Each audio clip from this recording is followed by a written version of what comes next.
Hello दोस्तों, स्वागत है आप सभी का एमएस कोचिंग के अपने चैनल पर। तो दोस्तों आज जो हम वीडियो लाए हैं वो है ड्यू बीएड के पर्सपेक्टिव से।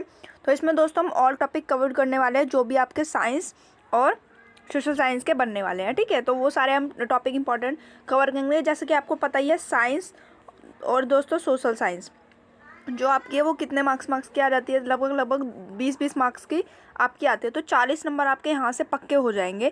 तो इसलिए आपको साइंस और सोशल साइंस पे अच्छे से वर्क करके जाना ही जाना है। और जो ड्यू बीएड की प्रीवियस वीडियो है उसकी मैंने सेपरेट एक प्लेलिस्ट बना रखी है, वो भी वीडियोज़ आप जल्दी से चेकआउट कर लीजिए। जैसा कि आपको पता है 19 को एग्ज़ाम है, तो जल्दी से बी रेडी हो जाइए। तो चलिए स्टार्ट करते हैं। तो फर्स्ट क्वेश्चन आपका एंजाइम मूलतः क्या है, यानी कि एंजाइम क्या होता है ये आपको बताना है। एंजाइम वसा होता है, शर्करा होता है, प्रोटीन होता है या फिर एक विटामिन होता है। तो दोस्तों एंजाइम जो होता है वो आपका प्रोटीन होता है। ठीक है, आपको याद रखना है। नेक्स्ट चलते हैं आप। न्यूक्लियस के बाहर डीएनए कहाँ मिलता है। ठीक है, डीएनए आपको पता ही होगा, डीऑक्सी न्यूक्लिक एसिड जिसे हम बोलते हैं। तो डीएनए न्यूक्लियस के बाहर हमें कहाँ पे मिलता है, राइबोसोम मिलता है, अंतर्द्रव्य जलिका मिलता है, माइटोकॉन्ड्रिया मिलता है या फिर गोल्जी काय में मिलता है। तो दोस्तों ये माइटोकॉन्ड्रिया में मिलता है हमें। ठीक है, न्यूक्लियस जब भी न्यूक्लियस के बाहर डीएनए मिलेगा तो कहाँ मिलेगा दोस्तों, माइटोकॉन्ड्रिया मिलेगा। और माइटोकॉन्ड्रिया को दोस्तों बिजली घर भी बोलते हैं। कोशिका का बिजली घर किसे बोलते हैं दोस्तों, माइटोकॉन्ड्रिया। ये क्वेश्चन मोस्ट इंपॉर्टेंट है, आपको पता ही होना चाहिए। नेक्स्ट चलते हैं, निम्नलिखित में से कौन सा एक मछली है, यानी कि आपको बताना है कि इनमें से कौन एक मछली है। तो समुद्री बाघ, समुद्री घोड़ा, समुद्री गाय या फिर समुद्री खीरा। तो दोस्तों समुद्री घोड़ा जो है वो आपका एक मछली है। ठीक है, याद रखना है, समुद्री घोड़ा एक आपका मछली है जिसको कैसा पसीना आता है दोस्तों, गुलाबी पसीना आता है। इसे कैसे कलर का आता है दोस्तों, गुलाबी। आगे चलते हैं। पॉलीथीन बनता है, जो आपकी पॉलीथीन होती है वो किससे बनती है, एथिलीन से बनती है, प्रोपिलीन से, एस्टिलीन से और एनिलीन से। ये प्रीवियस क्वेश्चन पेपर में भी आ रखा है, तो इसलिए मैंने ये कवर करा है क्वेश्चन। तो ये दोस्तों जो पॉलीथीन है वो आपकी बनती है एथिलीन से। आपको याद रखना है किससे बनता है, एथिलीन से। नेक्स्ट चलते हैं, भारत का प्रथम परमाणु संयंत्र निम्न में से कौन सा है।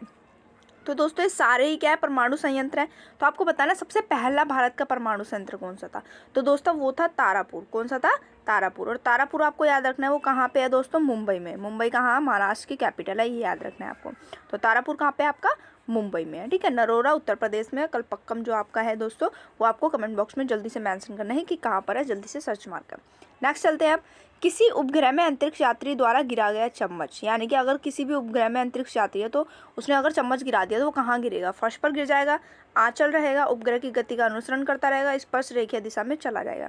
तो दोस्तों वो चम्मच उपग्रह की गति का अनुसरण करता रहेगा, या इसका राइट आंसर हो जाएगा। नेक्स्ट चलते हैं। नौटंकी निम्न में से किस राज्य का नृत्य है। आपको बताना है जो नौटंकी है वो कहाँ का, कौन से राज्य का नृत्य है। आंध्र प्रदेश का है, उत्तर प्रदेश का है, महाराष्ट्र का है या फिर पश्चिम बंगाल का है। तो दोस्तों जो नौटंकी है वो कहाँ का है, उत्तर प्रदेश का। आपको याद रखना है कहाँ का है, उत्तर प्रदेश का। और दोस्तों कथक जो है वो भी उत्तर प्रदेश का ही है, आपको याद रखना है। ठीक है, कहाँ का है, कथक उत्तर प्रदेश का। कुचिपुड़ी की बात कर दें तो आंध्र प्रदेश का है कुचिपुड़ी। कहाँ का है, कुचिपुड़ी। कुचिपुड़ी कहाँ का है दोस्तों, आंध्र प्रदेश का। कथक आपको याद रखना है उत्तर प्रदेश, कुचिपुड़ी आपको याद रखना है आंध्र प्रदेश। नेक्स्ट चलते हैं।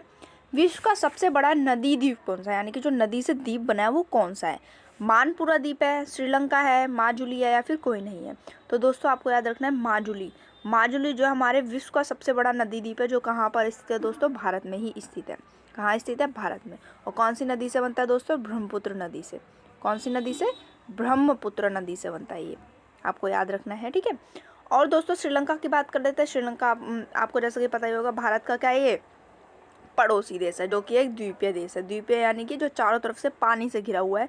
कैसा देश है दोस्तों, ये द्वीपीय देश है। आपको जल्दी से इसकी कमेंट बॉक्स में कैपिटल मेंशन करनी है जो अभी नई बनी है। ठीक है, चलो नेक्स्ट चलते हैं।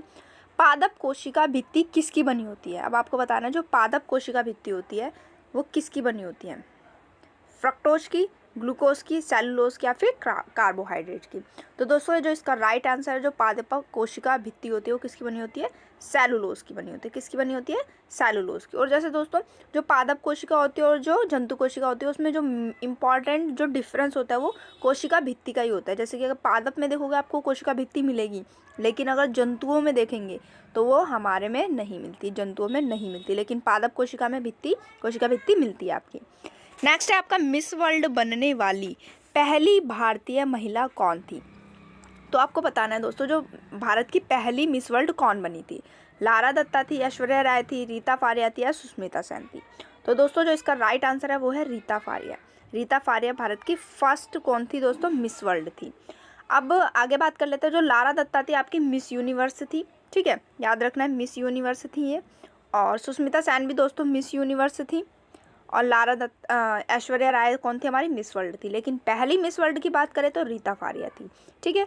नेक्स्ट चलते हैं अब, मयूरभंज कौन से राज्य में स्थित है। मयूरभंज आपको बताना है कौन से राज्य में स्थित है। झारखंड में है, पश्चिम बंगाल में है, उड़ीसा में, या फिर छत्तीसगढ़ में। तो दोस्तों जो इसका राइट आंसर है वो है उड़ीसा। मयूरभंज कहाँ पे है, उड़ीसा में। और ये किसके लिए फेमस है, ये पेपर में इसीलिए पूछ लिया जाता है क्योंकि कोई ना कोई जगह किसी ना किसी चीज़ के लिए फेमस होती है। तो मयूरभंज किस लिए फेमस है, लौह अयस्क के लिए। किसके लिए फेमस है दोस्तों, लौह अयस्क के लिए फेमस है, इस वजह से पूछ लिया जाएगा कि ये कौन से राज्य में है। नेक्स्ट चलते हैं, चंबल नदी किसकी सहायक नदी है।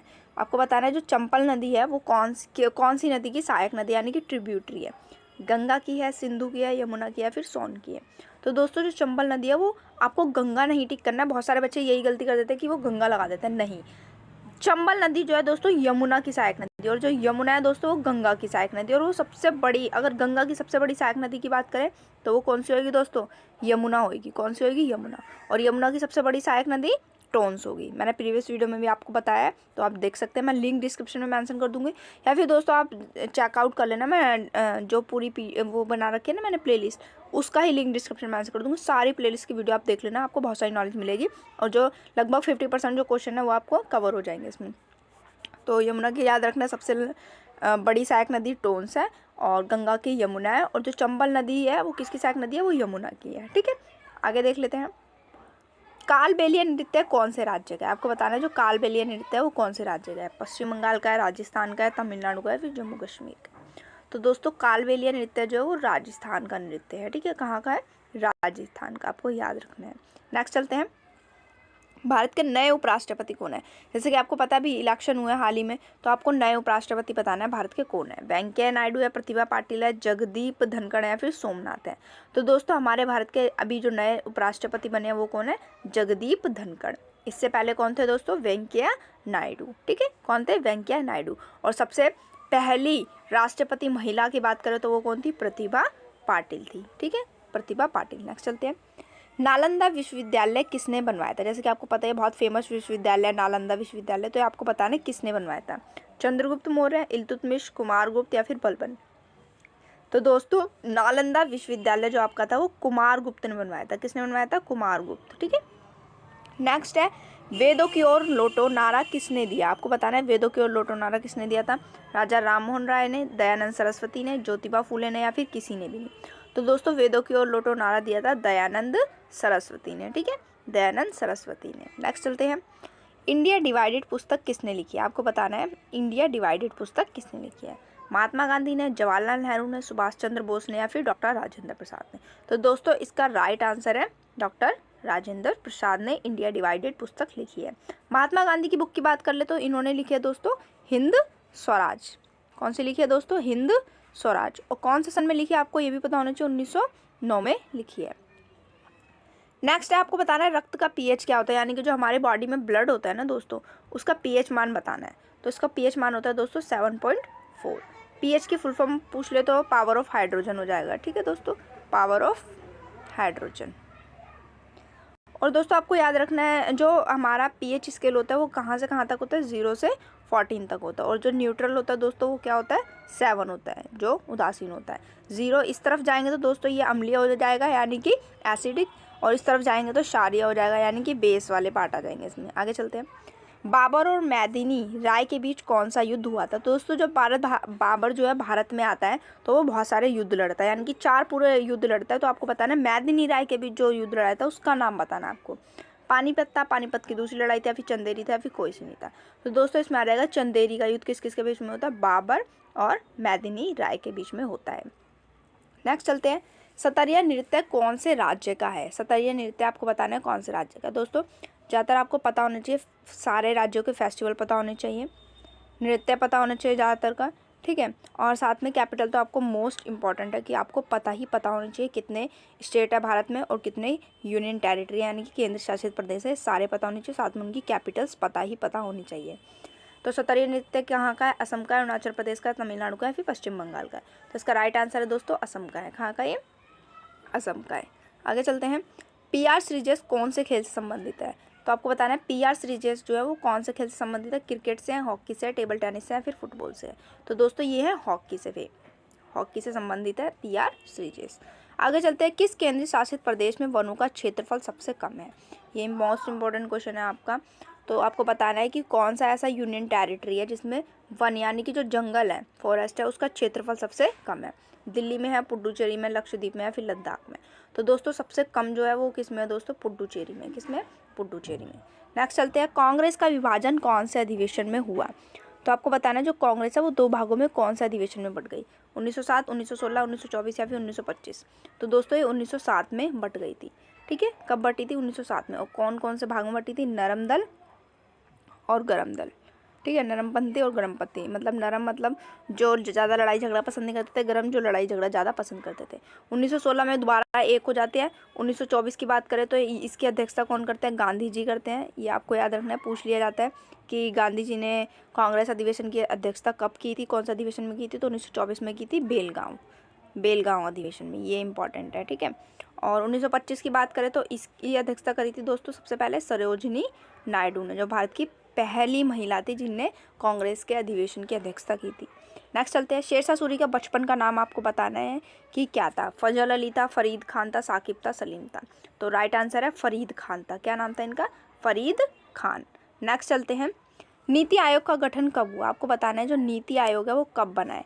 1 जुलाई 2015 को बना है, 1 जनवरी 2015 को बना है, 15 मार्च 1991 को बना है, और 15 फरवरी 1951 को बना है। सॉरी दोस्तों ये 51 है। ठीक है, 1951 है। तो आपको बताना है नीति आयोग का गठन कौन से सन में हुआ है। तो दोस्तों आपको याद रखना है जो नीति आयोग है उसकी गठन कब हुआ है दोस्तों? 1 जनवरी 2015 को हुआ है। ये आपका राइट आंसर है। नीति आयोग से पहले दोस्तों इसे क्या बोलते थे? हम योजना आयोग बोलते थे। क्या बोलते थे? योजना आयोग। ये आपको याद रखना है। ठीक है, अभी हाल ही में 2015 में इसका नाम चेंज करके नीति आयोग कर दिया गया है। नेक्स्ट चलते हैं। अब संसद के बारे में कौन सा कथन असत्य है यानी कि गलत है? संसद में राष्ट्रपति शामिल है, ये दोस्तों सही है एकदम। अब नेक्स्ट है। राज्यसभा में राष्ट्रपति 12 सदस्य मनोनीत करता है, ये भी ठीक है दोस्तों। भारत के 6 राज्यों में द्विसदनात्मक विधानसभा है, ये भी ठीक है दोस्तों। राज्यसभा के सदस्यों की न्यूनतम आयु 35 वर्ष होनी चाहिए। तो दोस्तों ये गलत हो गया आपका। तो इसका जो राइट आंसर होगा वो दोस्तों क्या होगा? 30 वर्ष होनी चाहिए। जब भी राज्यसभा के चुनाव होते तो उसमें 30 वर्ष आपकी आयु होनी चाहिए। नेक्स्ट है। विश्व व्यापार संगठन का मुख्यालय आपको बताना है कहाँ पे है? पेरिस में है, वाशिंगटन में, जिनेवा में, या फिर न्यूयॉर्क में? तो इसका राइट आंसर है दोस्तों जिनेवा में है। WTO का इसको अगर शॉर्ट फॉर्म में बोले तो WTO। ठीक है, विश्व व्यापार संगठन। नेक्स्ट है। कूनो राष्ट्रीय उद्यान कहाँ पर स्थित है? यानी कि कूनो राष्ट्रीय उद्यान बताना है कौन से राज्य में है? तो बिहार में है, मध्य प्रदेश, झारखंड, तमिलनाडु?